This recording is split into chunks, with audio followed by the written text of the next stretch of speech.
మరి ఆ క్రౌడ్ ఎలా కంట్రోల్ చేసుకొచ్చారు మీరు? అంటే ర్యాపో రావడం మంచిదే పోలీస్ స్టేషన్ పబ్లిక్, కానీ దానిలో కొంత మిస్యూజ్ కూడా అయింది. మిస్యూజ్ అయిందంటే తెలిసింది మాకు. నేను పనిచేసినప్పుడు తెలంగాణ మూమెంట్ మేము ఇంపార్టెంట్ ఫోకస్ అదే ఉండేప్పుడు. ఎక్కడ అరెస్ట్ తీసుకొచ్చి మీ దగ్గర పడేయడం కంచన్బాబు అది డంప్ యార్డ్ లాగా ఉండదు. ఇప్పుడున్న సోకాళ్ళు ఎమ్మెల్యే చాలా మంది కూడా పాపం మా దగ్గరికి తీసుకొచ్చారు. ఆ టైంలో మళ్ళీ ఇంకోటి పక్క ఓఎస్సీ హాస్పిటల్ ఒకటి అపోలో కూడా ఉండే పక్కకి, అది బర్నింగ్ బాడీస్ మొత్తం ఎక్కువ వచ్చేది, ఇక్కడ కాల్చుకొని ఇటు తీసుకొచ్చేది, అదొక ప్రాబ్లం ఉండే. కమ్యూనల్ ఇష్యూస్ కూడా చాలా అయినాయి అప్పుడు మధుసూదన్ రెడ్డి సార్ అని చెప్పి డీసీపీ గారు ఉండే సార్ ఉండే, సౌత్ జోన్ ఉండే. అప్పుడు కూడా ఈ హుస్సేన్ ఆలం లిమిట్స్లో ఇక్కడ చాలా ఇన్సిడెంట్స్ అయినాయి. ఏకే ఖాన్ గారు ఆ టైంలో ఒక ఇన్సిడెంట్ జరుగుతుందండి, కమ్యూనల్ అయింది, 3 రోజులు కర్ఫ్యూ కూడా పెట్టారు. దాని ఇంపాక్ట్ మీకుందా? ఉన్నది. మేమందరం బందోబస్తు డ్యూటీలో ఉన్నాం అందరం, హుస్సేన్ ఆలం లిమిట్స్ అక్కడక్కడ. అప్పుడు దాని కూడా నయీం కూడా అప్పుడు ఇంటర్ఫియర్ ఉండే కొన్ని కేసులు అక్కడ. నయీం చాలా కేసులు ఉన్నాడు మీ దగ్గర, కంచన్బాగ్ పక్కన సంతోష్ నగర్ ఇవన్నీ కూడా ఉన్నాడు. నేను మీకు నెక్స్ట్ చెప్తాను, మీకు అది ఆ ఇన్సిడెంట్ కూడా చెప్తాను, తనతో కూడా ఇంటరాక్షన్ ఎట్లయిందో మాకు. అక్కడి నుంచి ఇన్స్పెక్టర్ చౌటుపల్లి వెళ్ళిపోయాను మళ్ళీ, అది ఇందాక నేను చెప్పాను కదా, చౌటుపల్లి సిఐకి వెళ్ళిపోయాను. అక్కడ ఆల్మోస్ట్ 2.5 రామన్నపేట చేశాను first, CI Ramannapet. Okay, 1.5 years చేశాను అక్కడ. 1.5 years రామన్నపేట తర్వాత అగైన్ మళ్ళీ ఇక్కడికి చౌటుపల్లి సిఐ వచ్చాను, పక్క సర్కిలే ఉండే. చౌటుప్పల్లో ఉన్నప్పుడే అంతమ్మగూడెం అని ఒక విలేజ్ ఉన్నది అక్కడ. అంతమ్మగూడెం అని ఒక విలేజ్ ఉంది. అంతమ్మగూడెం విలేజ్లో కోనపురి సాంబశివుడు తమ్ముడు రాములు ఉండే, కోనపూరి రాములు మర్డర్ అయిన తర్వాత ఈ నయీం మనసులో మర్డర్ చేశారు. అతను నేను ఉన్నప్పుడు చాలాసార్లు వచ్చాడు పోలీస్ వాటితో హాని ఉంది థ్రెట్ అని చెప్పి, లైఫ్ థ్రెట్ అని చెప్పని. కోనపూరి రాములు ఆ విలేజ్లో ఈయనను అటాక్ చేయడానికి నైట్ ఒక ప్రోగ్రామ్ ఉండే ఇక్కడ, ధూమ్ధామ్ ప్రోగ్రామ్ ఉండే, తెలంగాణ టైం అది, తెలంగాణ మూమెంట్ మంచి స్టార్టింగ్ స్టేజ్లో అది. అక్కడికి ఒక డిఫరెంట్ గ్యాంగ్స్ ఒక 12 members పంపించాడు నయీం. అంటే ఒక పర్సన్కు సేమ్ పర్సన్ చంపడానికి అటాక్ పోతున్నాడు తెలియదు, అది ఆపరేషన్ అట్లుంటుంది నయీంది. ఎలా మళ్ళీ చెప్పండి. సపోజ్ నేను నయీం ఎవరైనా చంపాదలుచుకుంటే పర్సన్స్ హైర్ చేస్తారు కదా, హైర్ చేసిన పర్సన్స్కి ఒకరికొకరికి పరిచయం ఉంటుంది, మళ్ళీ టార్గెట్ ఒకటే ఉంటుంది, అది చెప్పండి టార్గెట్ అది. అంటే ఒకటి మిస్ అయినా ఇంకోటి వేయాలండి, అది అట్లా ఉంటుంది స్కెచ్ అది. ఓకే, నేను ఉన్నప్పుడే అప్పుడు నేను ఇది మన రామన్నపేట సీఏ ఉన్నప్పుడు కూడా ఒక ఇన్సిడెంట్ జరిగింది. ఒక ఇంట్లో వాని టార్గెట్ ఒక ఇద్దరిని చంపాలనుకునేవాడు, 2-3 పాములు ఇచ్చింవాడు. అది ఈ టైప్ ఆ నేచర్ అక్కడ చూడలేదు ఫస్ట్ టైం. అది పాములు లోపలికి వెళ్ళి మనం కాడేస్తే ఏం కేసు పెడతాం, మేము ఏం కేసు పెట్టాలి చెప్పండి, మాకు తెలుసు అది నయీం అని. అది బ్లాక్ కోబ్రా అని చేస్తుంది. ఆ ఇన్సిడెంట్ కూడా చూశాను నేను. అయితే ఈ అంతమ్మగూడెం విలేజ్లో అప్పుడు అది ట్రేస్ చేసినాం మేము. ట్రేస్ చేసి బిఫోరే వాడిని అరెస్ట్ చేస్తే పాప అతను ఊరికి రాలే, కోనపూరి రాములని వెళ్ళిపోయాడు. వెళ్ళిపోయిన తర్వాత మేము ఎవరిని అరెస్ట్ చేశారు మీరు? కొంతమంది నయీం అనుచరులు, వాళ్ళు ఏమన్నారండి? కన్ఫ్యూషన్ 11 members అరెస్ట్ చేసినాం మేము. 11 members ఆయనే పంపించాడు. 11 members డిఫరెంట్ పబ్లిక్. మళ్ళీ అందులో కొంతమంది సరెండర్ నక్సలైట్స్ కూడా ఉండేవాళ్ళు అక్కడ, మన ఆల్ ఏరియా లిమిట్స్ అక్కడ. కొందరి దగ్గర వెపన్స్ కూడా రికవర్ చేసినాం అప్పుడు మేము, టపంచా వెపన్స్ అవన్నీ రికవర్ చేసిన తర్వాత రిమాండ్ చేసినాం. యాక్చువల్లీ నేను పెట్టిన కేసులో నయీమే. నైట్లో థ్రెట్ చేస్తుండే మాకు, నేను లేపేస్తాము, చంపుతాము, హైదరాబాద్ పోతుంటావు కదా అని చెప్పాను 3 సార్లు. ఫోన్ కూడా చేశాడు. థ్రెట్ కూడా చేసాడు బాబు. ఎస్పీ గారు కూడా చెప్తే ఫోర్స్ పెట్టుకో, నాకేమైతే సరే ప్రాబ్లం ఉండకపోయి చెప్పి, అంత పెద్ద నెగ్లేరే ఉంటుంది, పెద్ద పట్టించుకోకపోతుంది. కాకపోతే ఏంటంటే ప్రభాకర్ సార్ అండి, కాకపోతే ఏంటంటే ఎప్పుడు కూడా పోలీసు జోలికి ఎప్పుడు రాలే. ఒకటే నాకుండే, తిరుపతి సార్ అడిగిన నేను, అయితే మన దగ్గరికి అయితే రాడని చెప్పన్నాడు. ఫస్ట్ కొంచెం బ్రైబ్ ట్రై చేసి ఉన్నాను, నేను ఒప్పుకోలేకపోయేసరికి ఈ విధంగా థ్రెటనింగ్ స్టార్ట్ అయింది. ఏమని ఇచ్చాడండి? ఏదో సమ్ చంపుతామని బెదిరించాడా? బెదిరించాడు. తర్వాత కంటిన్యూ కాల్స్ వచ్చినాయి. తర్వాత వాడు అబ్స్కాండింగ్ కూడా నేను అక్కడి నుంచి వెళ్ళిపోయాను. వాడు చంపుతామని బెదిరించినప్పుడు మీరేమన్నారు? ఏమనలేదు. ఏమన్నామనంటే అది నేను కొంచెం ఆర్షినే మాట్లాడాను. సాధారణంగా పోలీసులు సపోర్ట్ తోనే వాడు రెచ్చిపోతాడు కదా, అటువంటి పోలీసులు. ఈ కేసు ఒక డిఫరెంట్. ఇది ఒక నవీన్ గులాటి అని ఎస్పీ ఉండే, సారీ ఫస్ట్ నేను అరెస్ట్ చేసినప్పుడు నవీన్ గులాటి ఉండే. ఓకే, నవీన్ గులాటి తర్వాత ప్రభాకర్ సార్ వచ్చి. ఓకే, సాధారణంగా వాడు పోలీసులు దన్నుతోనే కదా ముందుకు రెచ్చిపోయేది, పోలీసు అండతోనే అని ఒక ప్రచారం ఉంది కదా.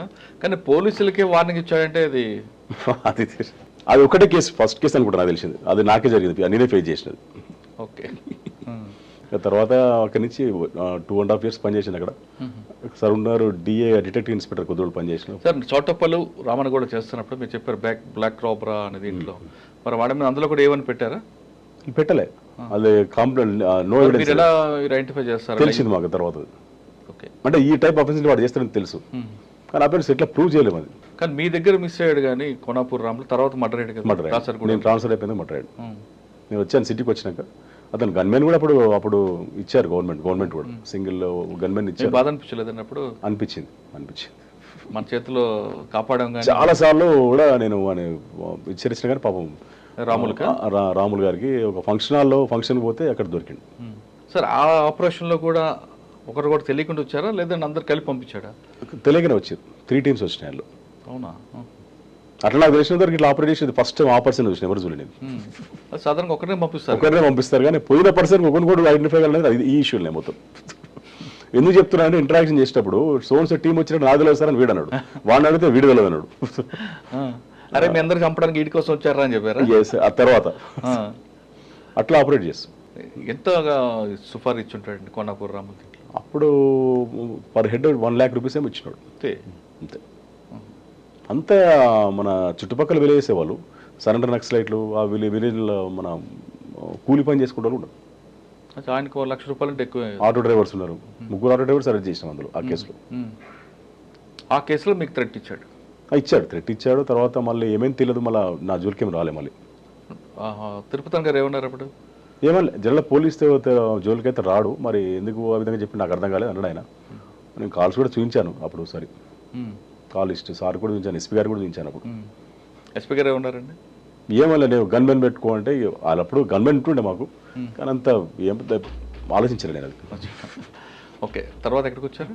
అక్కడి నుంచి అగైన్ సిటీ సరూనర్ డిఐ డిటెక్టివ్ ఇన్స్పెక్టర్.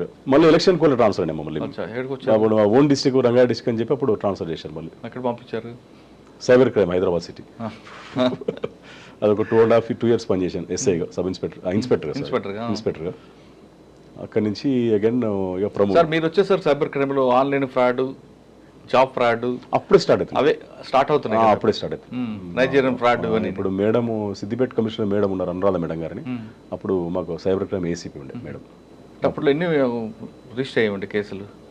ఏదండి కేసులు ఎన్ని రిజిస్టర్ అయ్యి సైబర్ క్రైమ్ అయ్యేది? ఇప్పుడు అక్కడ అప్పుడే మేము ఉన్నప్పుడు ఏసీపీ 4 ఇన్స్పెక్టర్స్ ఉండే. ఈచ్ ఇన్స్పెక్టర్ దగ్గర 200 to 300 కేసెస్ ఉంటుండే. పట్టుకొచ్చారు ఎవరైనా మీరు? కొన్ని తీసుకొచ్చాం, కొన్ని సాధారణ నైజీరియన్స్ అరెస్ట్ చేసిన చాలా బేబస్గా ఉంటుంది సీన్ అంటారు. సీన్ దట్ మీన్స్ ఏంటంటే మనకు పర్సన్ సేమ్ కనబడతారు, నేమ్ ఉంటుంది. మీరు 10 members పెడితే 10 members సేమ్ ఉంటారు. వాళ్ళు ఐడెంటిఫై చేయడం చాలా కష్టం, అర్థం కాదు మనకి. ఆల్మోస్ట్ ఫీచర్స్ సేమ్ ఉంటాయి. ఒకసారి మేదిపట్నం రైడ్కి వెళ్ళాం మేము. రాబర్ట్ సమ్ నేమ్ ఉంది, రాబర్ట్ అనుకుంటా. ఎస్, సమ్ ఒక కేసులో సైబర్ ఫ్రాడ్లో అరెస్ట్ చేద్దామని వెళ్తే విలేజ్కి ఒక ఇంటి మీద రైడ్ చేస్తే 3 పేర్లు రాబర్ట్, 3 సేమ్ ఉన్నారు. ఆ కాల్ లిస్ట్తో తీసాం లాస్ట్కి. అది కాల్ లిస్ట్లో కొన్ని మోల్స్ ఉండే, ఆ మోల్స్ మనకు కూడా కనబడే అసలు యాక్చువల్గా బ్లాక్ ఉంటుంది, వాళ్ళు కనబడదు. కానీ ఏమో ఫైండ్ అవుట్ అయింది. అట్లా కొంచెం కన్ఫ్యూజ్ ఉంటుంది. అప్పుడు మీరు అనేది సైబర్ క్రైమ్ అప్పుడు ఇష్యూస్ వేరే, ఇప్పుడు ఇష్యూస్. అప్పుడేమో మీరు అన్నట్టు బయట నైజీరియన్ చేసేది, కానీ ఇప్పుడు సరౌండింగ్ వల్లే చేస్తున్నాం. పెరిగిపోయింది ఇప్పుడు సైబర్. ఇదే మనకి పెద్ద ఛాలెంజ్. మన ఫ్యూచర్లో అయితే మెయిన్ అదే సైబర్ క్రైమ్ అనేది వెరీ వెరీ ఇంపార్టెంట్. అది ganja important, drugs important, cyber crime important. ఇది మాత్రం ఫ్యూచర్లో చాలా very dangerous. Sir cyber crime తర్వాత ఎక్కడికి వచ్చారండి? Special branch Hyderabad city. Okay, ఎంతకాలం? అదొక 3 years చేశాను. ఓకే, తర్వాత 3 years ఆ నుంచి promotion, ACP promotion. ACP traffic Balanagar చేశాను. ట్రాఫిక్ ఏసీపీ బాలానగర్ చేశాను. అంటే మీరు ఉప్పల్ తర్వాత బాలానగర్ వచ్చారు? ఉప్పల్ ట్రాఫిక్ చూసారు, చేసిన కాచిగూడ ట్రాఫిక్ చేసిన, మళ్ళీ ఏసీపీ బాలనగర్ చేసిన. అంతకన్నా పెద్దదే ఇది బాలనగర్ కూడా. బాలనగర్ అంటే ఇప్పుడు మాకు ఇప్పుడు ఈ మేడ్చల్ కంప్లీట్ వచ్చేది. మేడ్చల్ అప్పుడు ఇప్పుడు సపరేట్ ఏసీపీ అయ్యాడు. అప్పుడు నేను చేసినప్పుడు నర్సాపూర్ క్రాస్ రోడ్ పెద్ద హెడేక్ ఉంటుంది మొత్తం ఉంటుంది కంప్లీట్. అదొక 8 months దానికి చేసాను కూడా బహుశా. అక్కడ ఎందుకంటే ఎక్కువ ఇష్యూస్ ఉంటాయి. నర్సాపూర్ క్రాస్ రోడ్ అవ్వచ్చు, లేదా విమల్ థియేటర్ ట్రాఫిక్ జామ్ అవుతుంది, లేదా బీబీఆర్ హాస్పిటల్. అక్కడ మెయిన్ ఏంటంటే మైగ్రెంట్ ఫెలోస్ ఎక్కువ ఉంటారు. నీకు ఆల్మోస్ట్ టోటల్ ఇండియా కనబడుతుంది నీకు అక్కడ. మధ్యలో కూడా మిస్ అయినా, సారీ, సనత్ నగర్ ఇన్స్పెక్టర్ కూడా చేశాను, ఎస్ఐ కూడా చేశాను నేను. హరిశ్చందర్ సార్ అని ఉండే మాకు, సార్ దగ్గర పనిచేశాను. హరిశ్చందర్ రెడ్డి? హరిశ్చందర్ అంటే మీరు పాత పోలీసులు పనిచేస్తుంటారు? ఎస్, ఆ ఏరియా నాకు ఐడియా ఉందాడా. కొంచెం అంటే డిఫరెంట్ సెటిలర్స్ ఎక్కువ ఉంటారు, కంపెనీస్ ఎక్కువ, లాట్ ఆఫ్ కంపెనీస్ ఉన్నాయి కదా. బయట పబ్లిక్ చాలా మంది మైగ్రేట్ పబ్లిక్ ఎక్కువ అక్కడ, సెటిలర్స్. అట్లా ఆ విధంగా ట్రాఫిక్ అసలు అవేర్నెస్ ఏముండదు అక్కడ. మీరు ఇటు పోతే టువర్డ్స్ జీడిమెట్ల రోడ్ పోతే అది మరీ ఘోర అడ్డాడు, అసలు అవేర్నెస్ అసలు ఉంటుంది. ఇక మేడ్చల్ సుచిత్ర మీకు చాలా పెద్ద జంక్షన్. అప్పుడు మన సీఎం గారు ప్రోగ్రామ్ డైలీ ఉంటుండే మాకు, ఆల్మోస్ట్ ఆల్ ఇది మనకు up to Shamirpet Gajwel border వరకు వస్తున్నాయి మాకు. ఓకే. టఫెస్ట్ డ్యూటీ అది. డైలీ ఆల్మోస్ట్ ఆల్ మేము మొత్తం రోడ్ల మీద ఉంటుంది మొత్తం. సార్ మీకు ఎక్కువ రోడ్డు మీద జాబ్ ఉంటుంది, ట్రాఫిక్ మీకు ఆఫీస్ అంటే కనిపించదు. మరి ఎలాగండి ఎంత ఇన్కన్వీనియన్స్ ఉంటుందా?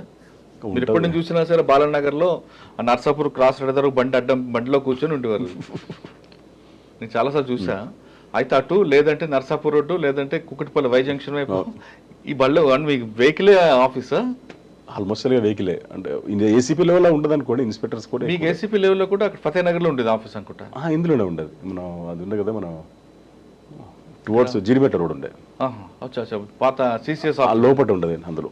సిసిఎస్ ఐడియల్ కాలనీ లోపల ఉండే. తర్వాత బాలనగర్ తర్వాత అంటే బాలనగర్ నుంచి ఎక్సైజ్కి వెళ్ళిపోయాను.